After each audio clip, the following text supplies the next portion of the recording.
Vanderbilt University is out with a new study that says the country is experiencing an unprecedented mental health crisis fueled by the pandemic and other traumatic events. The depression rate has tripled. Suicide rates are up. Racial trauma is on the rise. But today we're asking, what is the pathway to better mental health? We know when America catches a cold, Black folks get pneumonia. In this case, that means startling mental health statistics are worse in the Black community, where stigma, religion, and access to high-quality therapy can all be a barrier to care. Today, we're talking to experts and women who share their stories of how they are coping with loss and personal tragedies, all coming up next. Live from Los Angeles, this is the Special Report with Areva Martin. My first guest is Jasmine Brooks. She is a mental health researcher at the University of Houston, and she has some startling statistics about suicide rates in the Black community. Good morning, Jasmine, and thank you for joining us. Good morning. Thank you so much for having me. So I know a lot of work that you do, Jasmine, centers on researching into the state of Black mental health. So before we get to those suicide statistics, let's just talk overall. What is the state of Black mental health? Yeah, no, I thank you so much again for having me on here. I think this is such an important topic for all the reasons that you just said, right? That we are seeing unprecedented increases across the board in depression and suicide rates and just a cry for help, right? And so I think that is what really, again, is driving my research, what's driving my interest in this field is wanting to figure out how do we intervene, like you said. We're looking at the COVID pandemic, which has honestly stripped away so much of our protective factors, right? It's limited access to community, even created even more difficulty for accessing mental health resources, right? And you compound that with, again, this just increased trauma, right? And just increased vicarious trauma through seeing police violence, through seeing all of these Black Lives Matter protests and all of this online. And you're looking at, again, just across the board, a bigger impact on mental health for especially marginalized youth and young adults. I don't think we can have this conversation today, Jasmine, without just acknowledging the senseless violence that happened on the University of Virginia's campus just the other day when 3 young, promising athletes were killed by what appears to be a fellow student, a fellow member of their football team. And I was reading in the paper, one of the dads of one of these young men saying that his wife called him at work to tell him about this tragedy and just his initial reaction. Now, I have a niece that goes to the University of Virginia. I have friends whose kids go there. I don't know any of these kids personally, but as a mother myself, I just felt such grief just listening and reading about this story. So how is it that these kinds of stories, these tragedies, whether it's University of Virginia or it's Sandy Hook or it's, Uvalde, Texas, how are those kinds of stories impacting our mental health? Absolutely. I think you just shared, right? As we are bystanders, we're not even the parents, we're not even the family members, and we are impacted, right? And so you take that community, you take the entire team, you take that school, you take the families, and we are all, like you said, significantly impacted. And we just keep hearing these stories, especially when it comes to our Black and brown youth, that our lives are just ending tragically so young. And so that's where it's like, how do we react? Are we even allowed to react when we don't know them, when we're not family members? Those are some of the questions that we're asking, right? And then it's like, oh, what do I do with that? And that's where I feel like a lot of us are missing in terms of seeking mental health and what is justifiable as needing mental health services, right? We so often assume that it's when we get to the worst state possible or when we are the family members of these individuals. That's when maybe we ask ourselves, okay, do I need this help? But no, right? Just watching these stories, hearing about it, having compassion for them, that is enough pain, right? To seek out these services. So absolutely. No, I'm glad you mentioned that, because there is this notion that, you get help at the last possible opportunity, right? Right before you're in full-blown crisis. And what I hear you're saying is that we shouldn't wait until we're in crisis mode. I want you to debunk a myth. So as I was posting about the tragic murder of these three young men, and the need, in this country, we have a playbook when tragedies like this happen. Elected officials go on television, they offer their thoughts and their prayers. We've seen it before, it's right out the playbook. But no one really wants to deal with the issue of guns and the proliferation of guns in our culture and the gun culture that we live in. I'm thinking about Texas, where Beto O'Rourke was defeated for governor, even though so much of his platform was about sensible gun reform. And the residents of the state of Texas reelected a governor that has passed the most aggressive legislation, putting guns in the hands of people. And someone posted on my Instagram, well, let's not jump to conclusions about guns. There's so many other factors that we don't know. And I can hear now already, we're going to have this young man that killed these three people. We're going to go back and dig into his history. We're going to have him having some kind of mental health issue that was, missed by his parents, missed by the system. Can you help us understand why in every other civilized country or countries that are comparable to the U.S., they have mental health issues, but they don't have the guns? And this notion that somehow mental health is driving this violence, I think people who have mental health issues are blamed or scapegoated, when the real issue is the access to guns, at least in my opinion. As a mental health professional, how do you see this issue? Absolutely. I definitely agree with you, right? That so often we're scapegoating as mental health is what drives this. As like you said, it's the parents for missing these concerns. I mean, I've even seen articles where people are trying to rise like anger concerns that happened for this young individual's past, right? And it's like, no. We need to fix the system. We need to fix the system that allows for access to guns, that allows for no one receiving mental health education. I remember my first psychology class wasn't until college, right? It's like, we don't really understand what's happening to us. We're seeing, again, all these increased barriers that still exist for accessing care. And like you said, we are seeing just unprecedented access to firearms. And you look at obviously what access to firearms means in terms of violence, in terms of suicide, in terms of just increasing our access to these lethal means. Absolutely, I agree that we are blaming too much on solely mental health and not enough on the system in terms of how we're increasing our access to these lethal means. Yeah, because I know you would agree. My research says mental health, people with mental health issues are typically not violent. They are not violent. And I just hate that there's this association with violence and, mental health issues, because that creates yet another stigma and is going to probably drive people away from seeking care.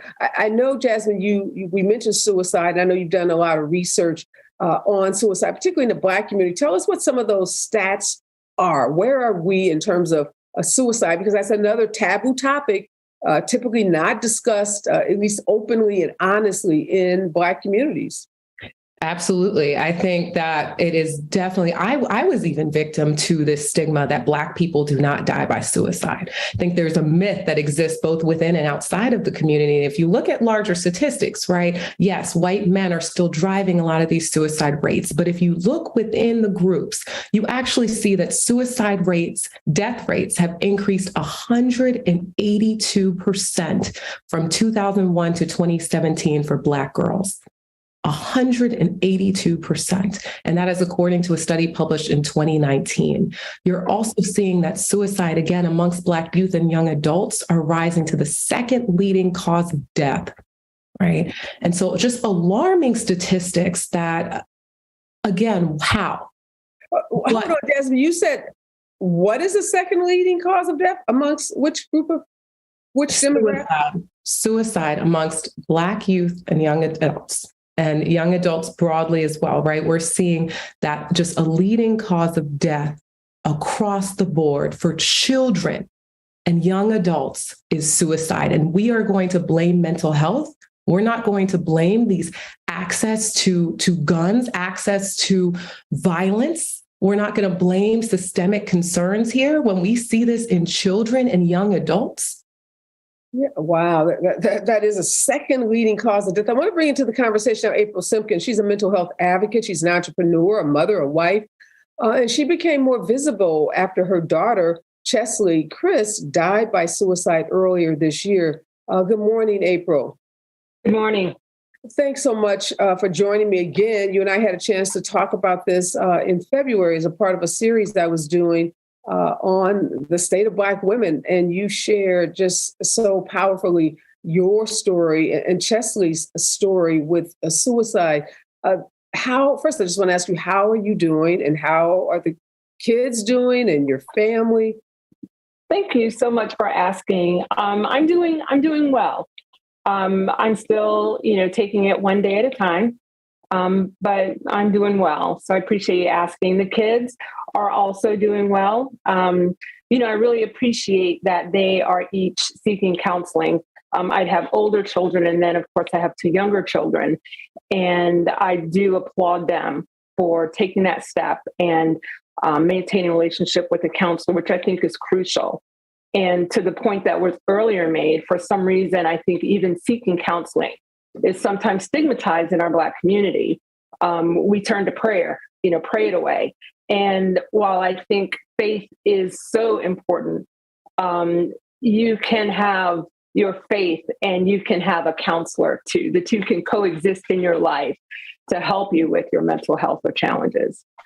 April, did you know that suicide was the second leading cause of death amongst young African Americans? I mean, I did not know that. I mean, that is just like shocking to me.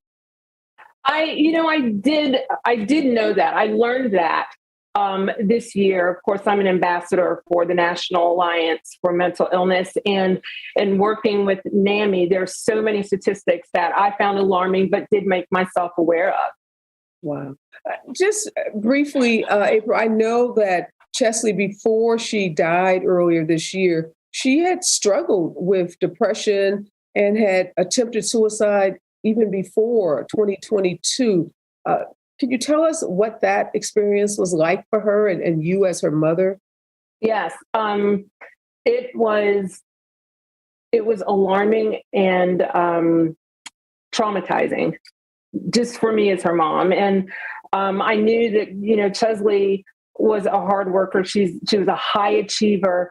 And, I think in all of the work I've done to understand better high functioning depression, it was easy to assume that she was just buried in things. And it wasn't until after her first attempt that she and I had some really serious conversations. I learned after that how to really be a support and not try to be a savior. And in doing that, it opened up a whole different kind of conversation with she and I. Yeah, you said high achiever. That's a understatement. We know that Chesley was, I'm so proud because she was a lawyer. Yeah. She was a JD MBA, as a matter of fact, and my daughter is pursuing a similar path in terms of JD MBA.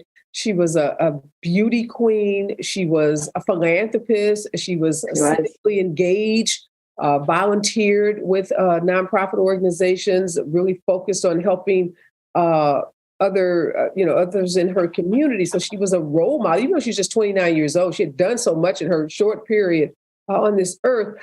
Jasmine, but I heard April say that she learned how to be a supporter and not a savior. Help us understand what that means, because I think so many of us feel like when someone is sick, whether it's with a mental illness or physical illness, that our job is to save them. Yeah. And I think, and again, I don't want to speak for you, April, so I'm very curious your thoughts as well. But when I approach a savior versus a supporter, a savior takes that responsibility, right? Takes that blame that so often we can put on ourselves that it's our job to fix it. Mm-hmm. We can't fix it. We can support and we can provide love. We can provide access to resources. We can provide validation, but we can't fix it, right? We can't wave a wand and make someone who's high functioning, right? Like you're saying, where we can't even see the signs, right? So it's like, how as an outsider, when we can't see the signs, are we going to be a savior? right? I think that's even more important to highlight the difference there. And so again, when I view supporter, I view as, again, showering with those protective factors, showering with love and validation, resources as needed. That's my opinion of how I see the difference. Is that how you view April when you said you had to learn how to be a supporter and not a savior? Absolutely. Absolutely. And I share that often. There's so many who thought, why didn't she talk to me? And it's almost like they're saying, if I had talked to her, I could have saved her. And I think to allow them to process that and know that, the support you did provide was the support she needed, whether that was a hug, a kind word, good conversation, going with her somewhere, accountability, a dinner, all of those things count as support. And people did that for her. And I want to always tell them thank you for the support they provided. She got what she needed from them. If she needed more, she would have asked for it. Wow. So April, I don't know if people intend for this to be like, trying to impose guilt on you or even blame. But how do you interpret that when people say, did you talk to her or, did you notice the signs? Maybe people are trying to be helpful. I don't think people are malicious intentionally, but part of that could be like some shade in there. I mean, how do you feel when those questions come at you like that? I have had questions. I've had people say, well, if you guys were so close, how come you didn't know? Mental illness it's so broad. And again, there are a number of things I could say. One, if Chesley didn't want to talk about something, Chesley didn't talk about it. Chesley knew the art of deflection, which is why so many of her friends didn't know. They would say, Chesley, how are you? And she would say, I'm fine. How are you doing? And then she would talk about that person. And it's not that she did those things with me. There was a prior attempt. I knew that Chesley was battling. But again, I knew what she needed from me was support. I wish, as her mother, I could have climbed inside of her and hit a switch or something to change that. But I knew, honestly, in my head and my heart, that I could not change that. And so I was talking to my husband about this yesterday, and I said, when Chesley passed, I felt an overwhelming sense of grief and sadness, but guilt wasn't something that I felt because I knew as a mother, I put it all out there. I literally, with my whole chest, gave everything that I had. Wow. Well, I'm glad to hear you say that because I do think there's this notion that people have that someone that is close to the person, they should have done something, they should have intervened, they should have seen it coming. And I just feel like that's such an incredible burden and responsibility to put on someone because, it's just like someone dying of cancer. I mean, how many people do we know? I had that experience with a good friend who literally died, and people were angry at him because he didn't share it, and they didn't know. I mean, so people in our company, in our environment, in our circles who are sick with any number of illnesses that we don't know about. April, you often talk about high functioning. Tell us what you mean by that, because again, I think when people think of depressed people or people who are depressed, there's this notion that they're in the bed and they haven't showered for days, they haven't combed their hair, they haven't gone out, that they're isolated. But Chesley was going around the country as a spokesperson for the pageant, and she was on the red carpet. She was a red carpet host, interviewing celebrities, and she was doing her thing out there. Yes. There's a few things that I will say. Chesley, with high functioning, really just means that she could get through her day. She could function. And one thing that I've often noted is that the Chesley that you saw on TV and the Chesley that people saw at functions, part of her job as a red carpet host is to smile, is to bring a persona of cheer. And sometimes that can be mistaken for her truest emotion at that moment because her job requires, and there are many people whose job requires them to wear that uniform of a smile and a cheerful expression. But Chesley, in the sense that she was high functioning, she was a high achiever. She'd been that her entire life. But there were moments when Chesley wore that look of depression. And I saw that when I would call her sometimes in the evening. And I knew what tools she gave me to provide support to her when she was in that state. It's most closely related to persistent depressive disorder, when it's just a low depression, almost as a slow hum, like this dark cloud that's just going to follow you. Mm-hmm. And in her final note to us, she alluded to that it follows me in these happy moments, in my achievements. It's just always there. But she learned how to function through it. Jasmine, help us understand that. Is that common, uncommon, that you see people like Chesley who are incredibly high achievers who have learned, as April said, to put on that mask? Is that typically what you see in your research, or is it the person I described that can't get out of bed, that is not functioning, that has cut themselves off from friends and family? And my answer to you is that it's both. It's absolutely both. You see that the more stereotypical, right, depression that people maybe, again, can notice is when you're in bed, is when you're not withdrawing from other people, is when you're not speaking, right? But so often it is exactly how April described, right? Because everyone is different. And with, again, high functioning depression isn't necessarily a specific diagnosis, but the characteristics are 100% there, where you think about what drives depression. Like you said, having to show up in a space where your permanent job is to be happy and to cultivate happiness in others and to express endless joy. That pressure and what that could do to someone who's struggling with things internally could absolutely lead to those more what we call visible signs of depression, right? But again, if all we're seeing is social media, how often across the board do we not see what's really within somebody, right? So absolutely, I have seen this in my profession, in my career as, again, a doctoral student in psychology. I have absolutely seen depression present in both ways. I want to bring into the conversation Tashura Garraway. Tashura is the founder of Families Supporting Families Against Police Violence. She lost a loved one, her son's father, her fiance, to police violence, and has herself, has gone through this experience of loss and tragedy. Good morning, Tashura, and thank you for joining the conversation. Good morning. Thank you for having me. Tell us about how you moved through your grief after learning that your fiance was murdered and having to become a single parent after that. Well, listening to these ladies, I completely agree this morning with everything that they've said. One thing about it for sure is that in our culture, in the African American culture, we are known and taught to pray it away. And so, growing up like that and made to feel like if you go and seek professional help, that something is wrong with you. And that's hard. That's a hard thing because, and then, luckily by the grace of God, there's beginning to be more African-American mental health providers, because one thing that's important about seeking professional help is seeing someone that looks like you and that you feel that can relate to you and relate to some of the things that you are going through.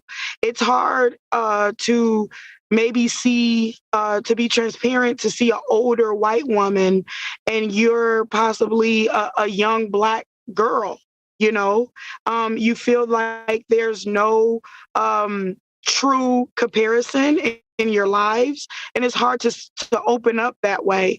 And so I'm very grateful to now see and personally have African-American worker that work, psychiatrist that works with me, and also my son, because my son also, he lost his friend a year ago at the hands of law enforcement here in Minnesota. And so our children are literally grieving all around us. They're losing friends to possibly community violence, police violence. They're seeing the news just like the rest, like us adults, and they're grieving. This is traumatizing, very traumatizing for our children. They're seeing things that we possibly didn't see when we were kids. They're losing friends at a young age to gun violence. And I completely agree with you that the access to guns is it's out of control. And so raising a 16-year-old son in this time is really, we're in critical times. He has even stated that he wanted to commit suicide before. Listening to our children is so important. Listening to the things that they say, hearing them, watching them, keeping an eye on them is important, because there's so many things I think that they bury inside and that they don't talk about. And you can be very close with your children and not even know a lot of what they're feeling inside. Letting them know that they can talk to you, that they have an open door to talk to you.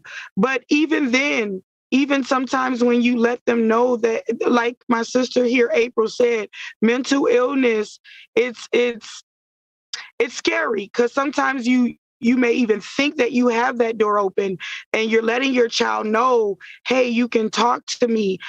I'm here for you. And then and still there's something going on inside of them.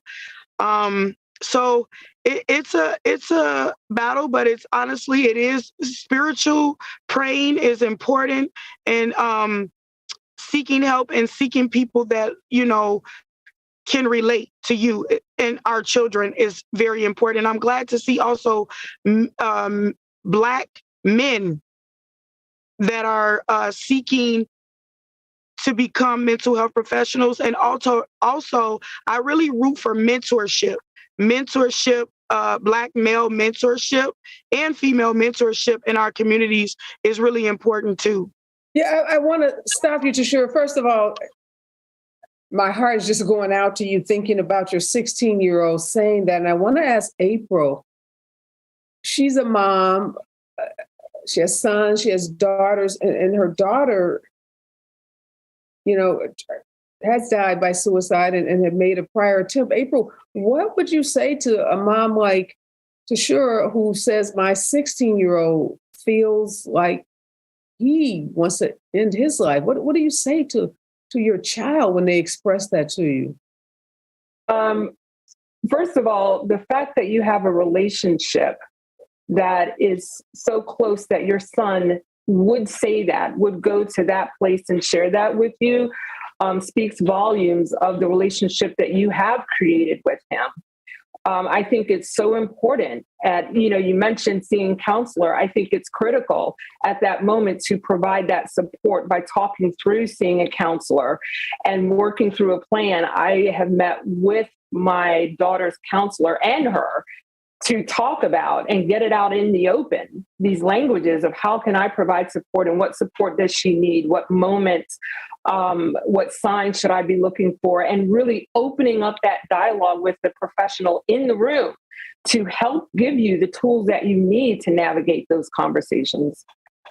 And I know, April, you've told me, because we talked before, that you too, had this upbringing about religion. And we know religion in our community is so important, and prayer is so important.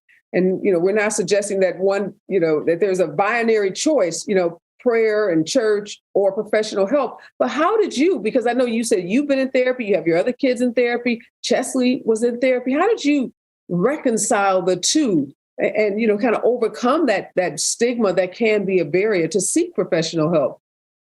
It grew out of conversation. And I think that's one of the reasons why I work so hard to destigmatize just talking about getting support. And when my community changed to a community where, people almost looked at you like, what do you mean you don't see a counselor? It normalized it. And I believe in counseling. My husband and I sat with a counselor before we got married when we were engaged, primarily because we thought, okay, life's going to get rocky and difficult. We just want to know how to cling to each other in those moments. And so seeking professional help and understanding how to receive what I'm hearing just got built into the fabric of my life. And therefore, it's normalized to my children.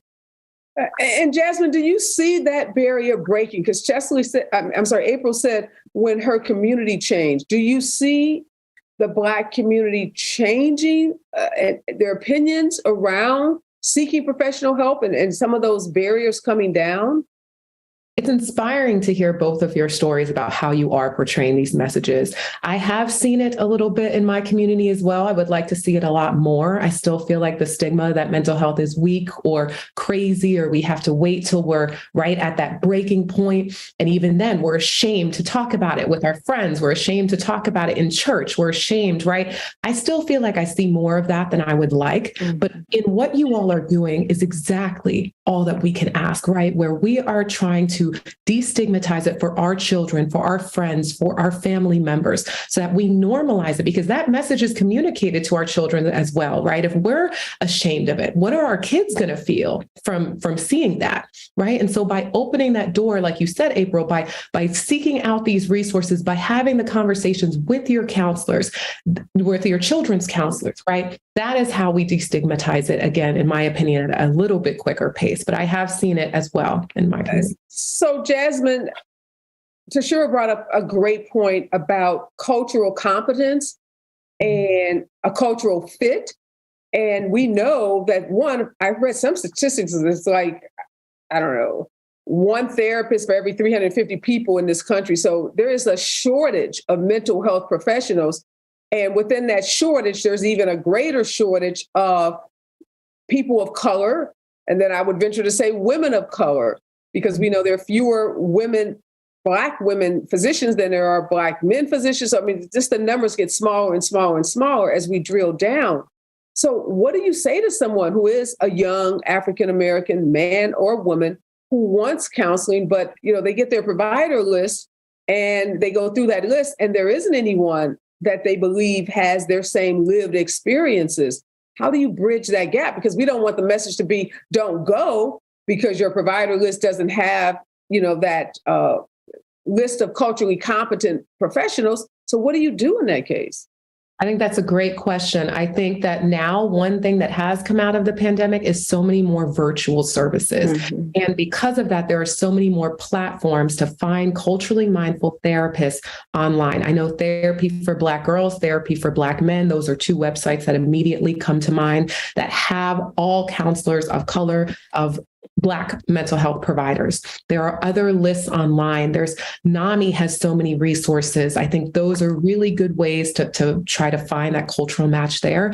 I do think, though, that if we start that conversation with a counselor who's of a different demographic background, what are your experiences seeing individuals that look like me? What are your experiences serving women, serving men of color, addressing racism in therapy? That will be how you see if that therapist is culturally competent, is asking questions similar to that, right? Because I could be as a Black woman, I could want a Black female, but that doesn't mean that a Black male or someone else may not be able to provide those services, right? It just means that let me start that conversation and see, right, how, again, culturally competent that therapist may be.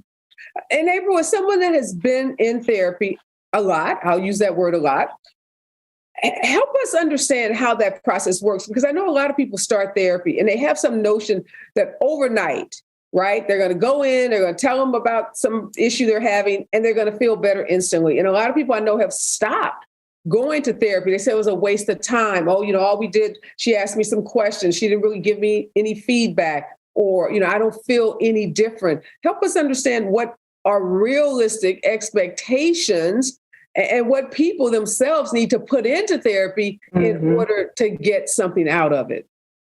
That's a great question. I think the misnomer is that somehow going to see a therapist or counselor is going to fix you.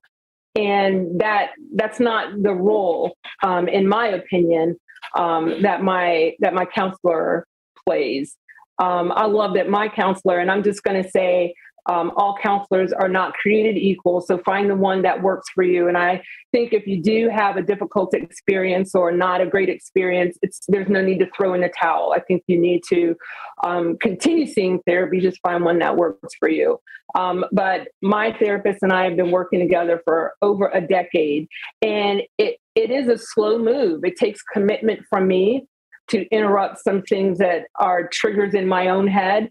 It takes me committed to doing the work, me committed to improving my own mental health. The commitment lies with me, and my therapist is really helping me, supporting me and guiding me, but she is not there to fix me.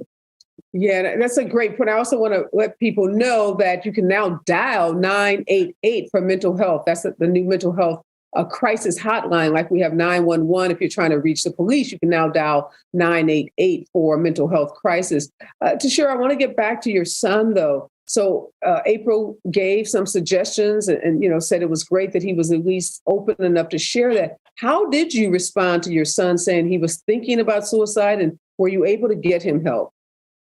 Yes, I began to, I realized as a mother that I needed to be listening more, and that I needed to be checking in with him more, and that I needed to be having even more of those one-on-one conversations. How are you doing? Is there something that you want to talk to me about? I wanted to know where those feelings were stemming from and why, because we hear them say, okay, I want to, kill myself, but that is stemming from somewhere, that hurt, that is so unbearable that they feel that they don't want to be here physically anymore to continue to endure that hurt. And so I started to just ask questions and also give him time to explain. But when he didn't want to talk about it anymore and he needed his space, to give him that and then allow him, he would come back when he was ready to come back and talk more. He would do that, because sometimes talking about certain things can make those feelings arise and get him all upset. And so giving him a platform and giving him an outlet to speak and to talk, but also letting him know that it's okay if you don't want to say it all right now and you need space and you need to be able to come back. But then also seeking that professional help and letting him be a part of that. Letting him, my son and I it took a while, but through conversation and some circumstances that continued to happen due to his mental health, he had to come to the conclusion that he needed to accept the fact that he needed help. Mm-hmm. Because for a long time, he wasn't accepting that he needed help. He felt like he's like, you guys are trying to say something is wrong with me. That's how he felt. Another thing for me as a mom was deciding to, telling him that I would do it with him, that we would do it together. We would do family counseling. So that way it wouldn't just be him and make him feel like it was something wrong with him. Mm-hmm. We decided to do this. This was a journey as a mother, and it just being me and him. I let him know that this was a journey that we were going to do together, that it wasn't going to just be him. That's an excellent point. So to the extent he felt like something was wrong with him, say, hey, whatever's wrong with you is going on with mom too. So it's all right with me. I'm so grateful to all of you for sharing your stories and Jasmine, your expertise in this area. Obviously, we've made some progress, but so much more progress to be made. And clearly having conversations, people like April and Tashira being willing to share their personal stories help break down those barriers. Again, thanks to all of you for joining me this morning. And let's just keep talking. Let's just keep talking. That's so incredibly important. My next guest is Latoya Evans. She's a communications executive that has had her own tragedy with the loss of a child. She's also worked with Chesley. She's worked with the George Floyd Family Foundation, and she works with major corporations, helping them deal with their employees who are experiencing mental health challenges and burnout. Good morning, Latoya, and thank you for joining. Good morning, Areva. Nice to meet you. I saw your Instagram post, Latoya. I was just heartbroken by it. How are you feeling? I think that, this is one of those life moments where we have the opportunity to reflect. So I'm still doing that. Things are still fresh. I'm just getting back to work and having the opportunity to chat with media for the first time. So I know that it's a process, and it's one that I also lean on support through. As I've mentioned and been very vocal about on my social media for the past 10 years, this is certainly not my first loss. This is actually one of numerous. And I think even when it comes to Black maternal health, we have to lean on our healthcare system and also our mental health professionals, which I certainly have been an advocate for many years. And I'm including that as part of getting back on my feet as well. And have you found women reaching out, women who've lost babies? We know the Black maternal mortality rate for mothers is insane, but we know, infants, Black infants dying, during the childbirth process. Those stats are also pretty startling. Have you had mothers reaching out to you who have similar experiences and who've, been wanting to share their experiences? Oh, yes, for years. As I've mentioned, I've been very vocal about my fertility journey, and I had my first loss 10 years ago, just about. So it's always been my mission to share my testimony and share my story. And that's something that I continue to do. So over the years, I have supported a number of women, whether I've known them or not. Women from all over the world that I've had the opportunity to impact.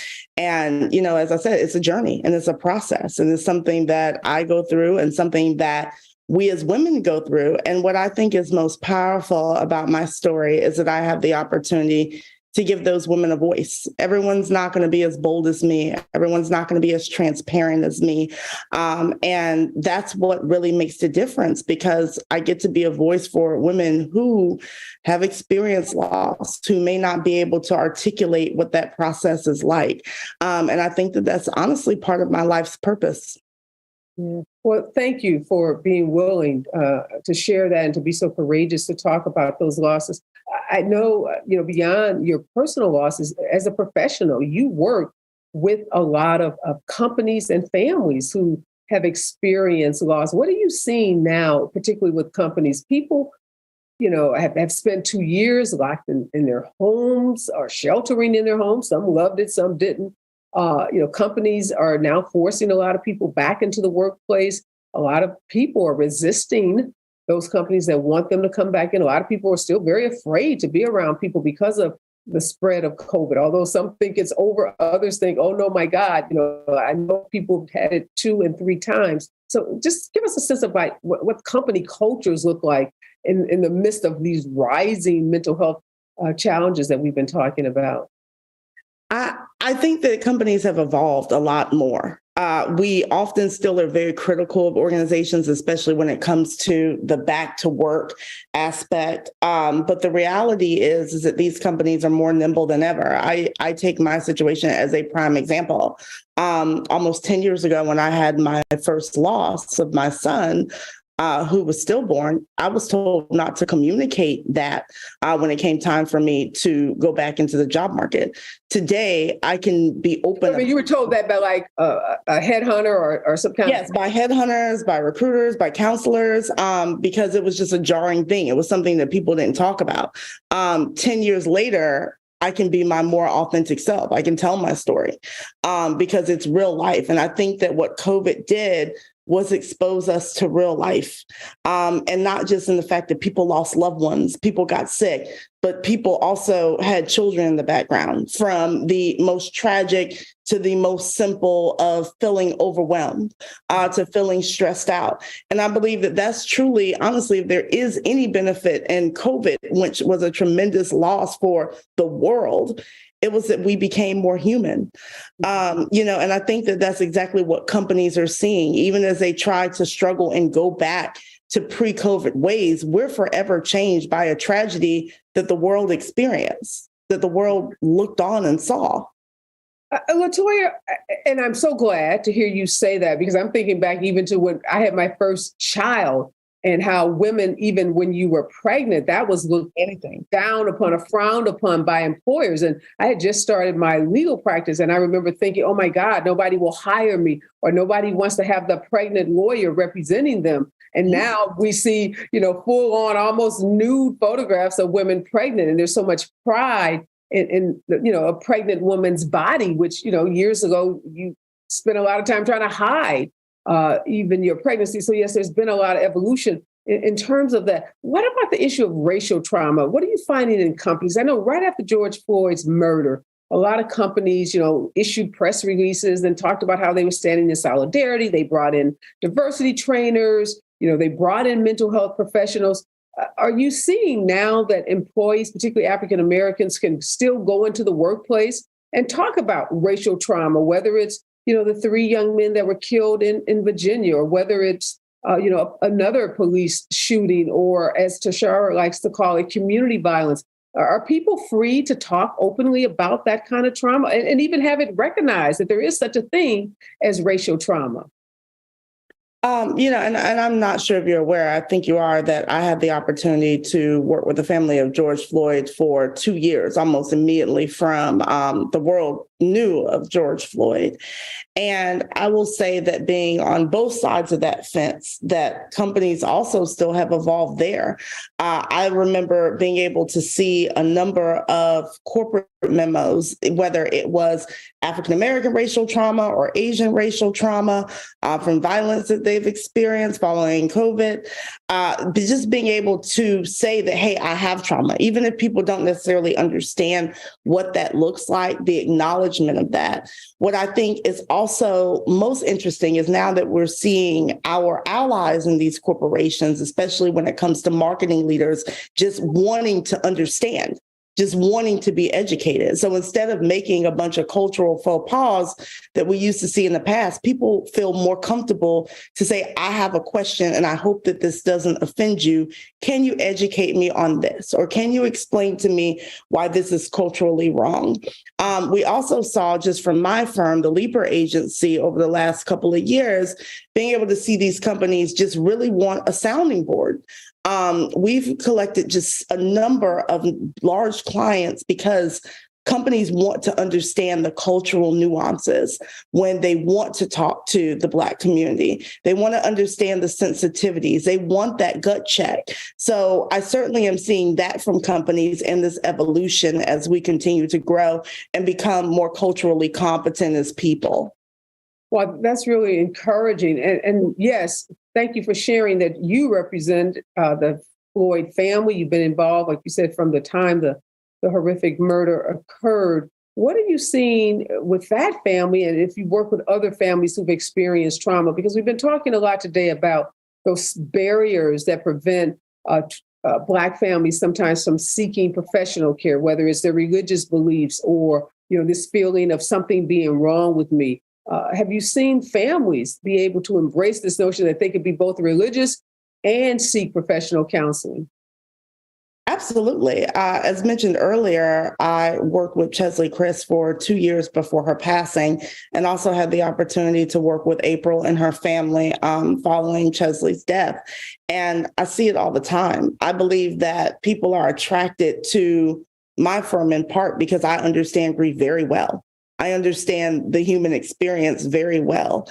And I see people, both just like myself, have the relationship with Christ and be religious, but also understand that God's given us resources.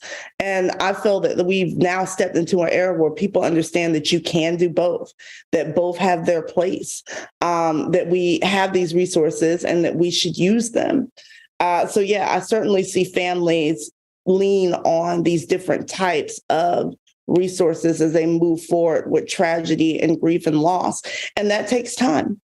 Again, I've worked with so many families who've experienced loss, who've experienced public trauma, and it takes time. And one of the things that I also always stress, especially from a PR and media standpoint, there will never be a time where a media interview or the conversation is more important than the mental health and the well-being of that person. That comes first. Yeah, we all have a mission when these things happen to us to share and to give our testimonies and, to help other people. That's part of the human experience. But at the same time, we have to make sure that we're well too.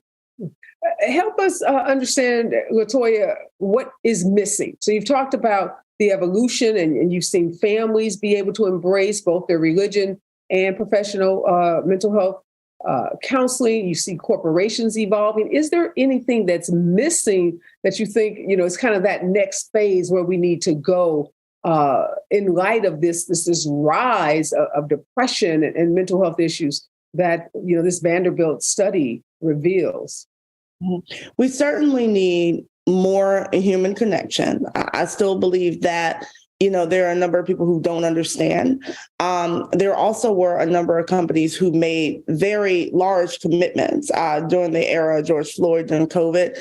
Some have made good on those promises in terms of whether it's financial or whether it's employee resources, customer resources. Some haven't, and those were all things that we needed because those dollars, they go to education. They go to programming. They go to underprivileged communities where people may not have resources to seek mental health, just avenues in general. They may not have funding to get a counselor or even go to a group therapy or session. There are many of those too that people rely on, support groups. So I think that we need to continue to have that and also more advocates. There are a lot of people who, love to talk about mental health and they don't necessarily, walk the walk, but we certainly need more advocates to share their authentic stories, to be themselves and to show people that there's light at the end of the tunnel. I know there's a great point about the advocacy. We know that that's how things get changed from legislation to policies. There's some schools who are talking about giving kids mental health days. Are you seeing companies that are also moving in that direction where you don't have to take a traditional sick day or use your personal vacation time, but you can literally just say, I need a mental health day. I need a break. I just need some time away from the workplace. I haven't seen it as formal as that. Other companies that we work with certainly have days that they allot as thinking days or days where there are no meetings. I mean, my company is a prime example of that, especially when you run a PR firm and people work on the weekends. So we see it disguised as many different ways.